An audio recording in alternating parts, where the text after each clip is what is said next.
में बहसल सुरतिया हम कोई से मिटाई बहुगे जान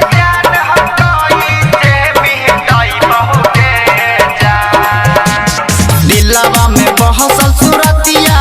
हम कोई से मिटाई बहुगे जान हम कोई से मिटाई बहुगे जान जहान तू ही तो हमके बुलाइले हम ना भुलाई बहुगे जान जहान तू ही तो हमके बुलाइले हम ना भुलाई बहुगे जान दहारू पी के चिहबाऊ अपन फाटल दिल के सी बहुगे जान अपन फाटल दिल के सी बहुगे जान जहान तू ही तो हमके बुलाइले हम ना भुलाई बहुगे जान जहान तू ही तो हमके बुलाइले हम ना भुलाई बहुगे जान।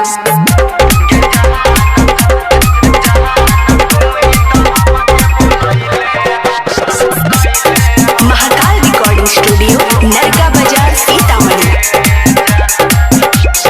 डीजे उमेश सुखीपुर बाजार। रहले बचपन से गोरी तू होता साथ गे भहिले जवान तकाहे छोड़ दिहले हाथ गे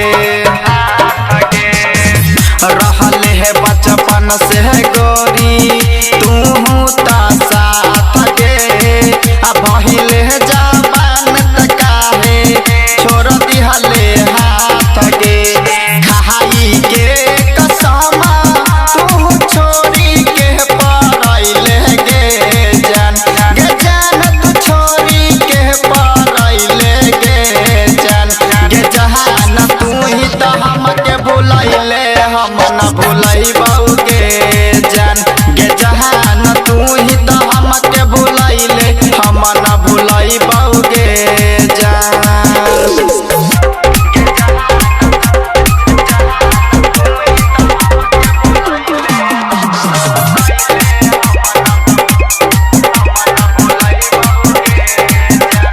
डीजे उमेश सुखीपुर बाजार। जाई के सुतबे गोरी पिहिया के साथ में हमार तह कटतई जिंदगी रोई के रात में जाई के सुतबे गोरी पियावा के साथ में हमार तह कटतई जिंदगी रोई के रात में राइटर मीठू रहबी रंजन खा के जहरिया मरत हुगे जान जहान खा के जहरिया मरत हुगे जान जहान तू ही तो हमके भुलाइले हम ना भुलाई बहुगे जान जहान तू ही तो हमके भुलाइले हम ना भुलाई बहुगे जान। महाकाल रिकॉर्डिंग स्टूडियो नरगा बाजार सीतामढ़ी बिहार।